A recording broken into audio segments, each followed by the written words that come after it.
understands Hindutva knows that it is a worldview which is centered on compassion and brotherhood.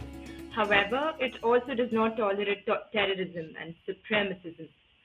How would you explain to our Muslim brothers and sisters, most of all the young, impressionable ones, that no political force in Indian history has ever done more to dignify and uplift the Muslim community than the current dispensation led by Prime Minister Modi ji, and that fighting Islamism, if anything, is good for our Muslim youth and the progress of the Muslim community as a whole? How would you explain that to them? Yeah, the first thing about Hindutva, I would say when talking about Hindutva, most of us are confused. Even I was confused some years ago about Hindutva. Okay, and I would say one of the major reasons why people are confused, whether it's Hindutva or Zionism or Salafism, anything, why people are confused is because of the left-dominated media. Okay, the left-dominated media, they have come up with multiple twisted definitions to attack their counterparts. And it's a very popular narrative that Hinduism, they try to separate Hinduism and Hindutva, and they say that Hinduism is all about brotherhood and compassion, while Hindutva is a dividing force. It's something which will make everybody slave. So this is what they say. In this case, what I believe, and I would suggest that it's the responsibility of the right-minded and sound-minded Hindus to come forward, and they should clear this definition, and they should tell the world that Hindutva is not what the left wing and the Islamists have painted with. And you need to collaborate with the moderate religious preachers and the religious leaders, and we should understand each other and build confidence. And this collaboration should take place based on ideology, not based on political grounds. And you need to explain the objectives and the policies of Hindutva, the way you have asked the question and the way you have told me that Hindutva is about compassion and coexistence and pluralism. So you need to explain this. This voice should be loud, and you need to explain this, the objectives and the policies, and how they're gonna, how they're gonna deal with the other communities, because there is a lot of confusion. And usually the media tell us that Hindutva will be making you slaves, Hindutva will not be tolerating you, Hindutva will be pushing you into the Indian Ocean, Hindutva will be sending you to Pakistan. So there are a lot of bad narratives, popularized by the certain media organizations or the groups for their ulterior agenda. So you have to come forward to clear this off.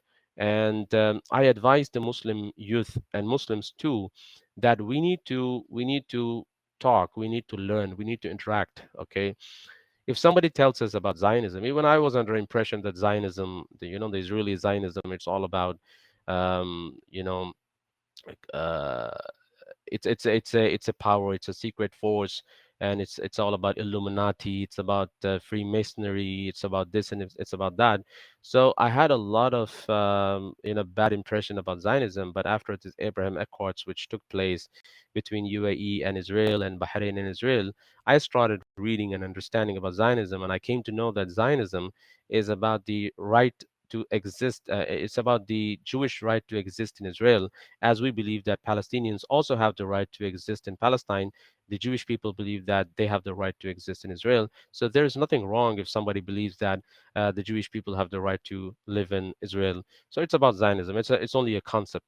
In the same way, Hindutva is also a concept which needs to be clarified. This is what I believe, which I personally believe. Regarding the second part of your question, Prime Minister Modi ji has been fighting against Islamism. Yes, we have seen in the recent past what his government dealt uh, has done to PFI. And in fact, an year ago, the PFI was banned. As I mentioned the name of a Muslim scholar earlier, Sheikh Muhammad Rahmani, he was speaking about PFI in Hubli, and he was warning Muslims against PFI. And there were voices in India to ban PFI. And some of the people, they said that it's not possible for Modi to ban PFI, but we have seen that the ban was taken place. We have seen that more than 100 PFI members were arrested overnight, and then um, after a week or so, PFI was banned, and nobody could challenge. Nobody could challenge. Nobody could say that no, it was not the right decision. Yes, some of the voices, some of the opponents, they try to delegitimize it, and they say that what Modi did was not correct. But we have to really appreciate. In fact, I wrote an article in News 18 and First Post appreciating this effort. We need to appreciate the effort, whoever is in the government. We need to appreciate this effort, that they are dealing with Islamism and extremism in a very solid way.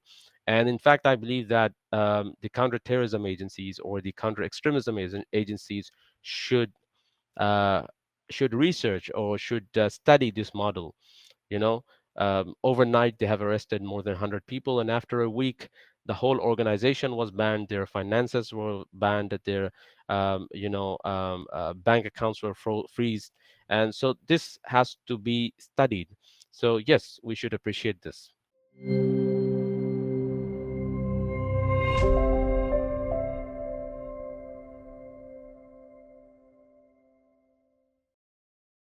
Please remember to subscribe to us and switch on the notifications for this channel. For our other social media links, more content, and to support our work, please visit citti.net. Dhanyavad. Namaskar.